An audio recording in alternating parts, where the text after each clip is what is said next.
ဟုတ်ကဲ့ဟိုကျွန်တော်တို့ဒီကိုးပြတဲ့ပုံမှာတော့အရင်တော့စတော့ကတော့ပေါ့နော်အဲ့လောက်ထိတော့ပြစ်မယ်လို့တော့မမျှော်လင့်တာပေါ့နော်ကျွန်တော်လည်းတက်နိုင်ဆိုတော့အများဆုံးကျွန်တော်တို့တရေရလဲရအောင်ကန်မယ်ဆိုတော့စိတ်နဲ့ကလေးတွေလည်းပြင်ဆင်လာတယ်ပေါ့နော်ဒါပေမဲ့အင်ဂိမ်းထဲမှာတော့မြင်တဲ့အတိုင်းပဲတစ်ဖက်သင်းရဲ့ power တော်တော်လေးကိုကောင်းတယ်ပေါ့နော်ကျွန်တော်တို့အသင်းကလည်းနည်းနည်း power လေးတွေလိုအပ်ချက်ရ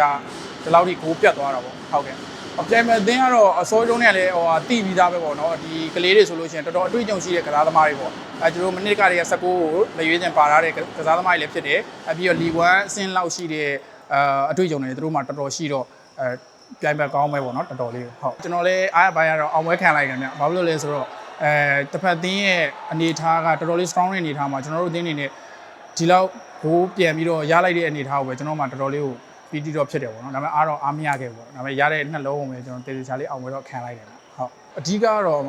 ဖူဆယ်ဆိုတော့ power ပဲပေါ့ဗျာ power ရှိလို့ရှိရင်ကျွန်တော်တို့ဘယ်လို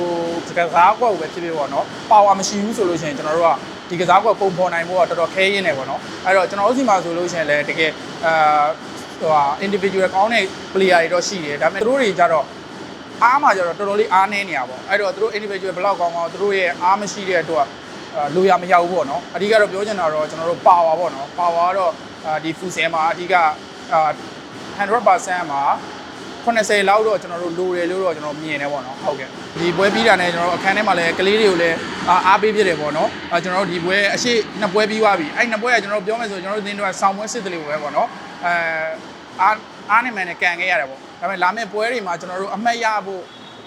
စူးစမ်းသွားမှာပေါ့နော်ဒီအတွက်လည်းသူတို့ဒီပွဲတွေအတွက်ခဏလောက်မေ့ထားပြီးတော့နောက်ပွဲတွေအောင်စိုက်ဖို့အတွက်ပဲကျွန်တော်မှားလိုက်တယ်ပေါ့နော်ပြီးရင်လည်းကျွန်တော် training တွေပုံမှန်အတိုင်းပဲပြန်လဲလှုပ်ဆောင်သွားမှာပေါ့ဟုတ်ကဲ့ပါဟုတ်ကဲ့ကျွန်တော်တို့ဒီကလေးတွေပေါ့နော်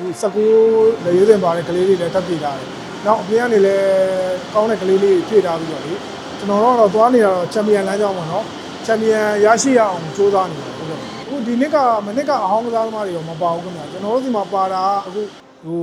စန်ဖာပစိဖိတ်စန်ဖာရဲ့16ကကလေးတွေပါတယ်နောက်အစ်စ်တွေပေါ့နော်ကျန်တာတွေကတော့ဟုတ်ကဲ့ပါတစ်ဖက်အသင်းကလည်းကောင်းပါတယ်ဒီနေ့သူတို့တွက်ချက်တာလေးတခုမှားရသွားတဲ့အတွက်ဒါကျွန်တော်တို့ကဂိုးပြတ်ရရှိသွားတာပါသူတို့လည်းအသင်းကတော်တော်ကောင်းတဲ့အသင်းပါဒီပြန်ဂိုးပေးလိုက်ရတာတော့ကလေးတွေရဲ့စိတ်လောသွားတာပေါ့နော်သူတို့ဂိုးတွေက10ဂိုးထက်ပြတ်သွားတော့သူနည်းနည်းလေး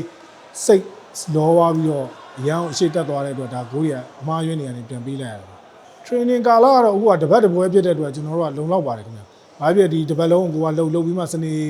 မှပြန်ပွဲကစားရတဲ့အတွက်လေတော့ဒီလိုတပတ်တပွဲဆိုတော့လုံလောက်ပါတယ်နောက်ပွဲတွေဇက်တိုက်ကိုလည်းကျွန်တော်တို့နိုင်အောင်တပွဲချင်းပေါ့နော် training မှာအခုနီးပြကိုလည်းကျွန်တော်တို့တေချာပြောပြထားပြီးတော့ပေါ့နော်တပွဲချင်းကိုစူးစမ်းနေပါတယ်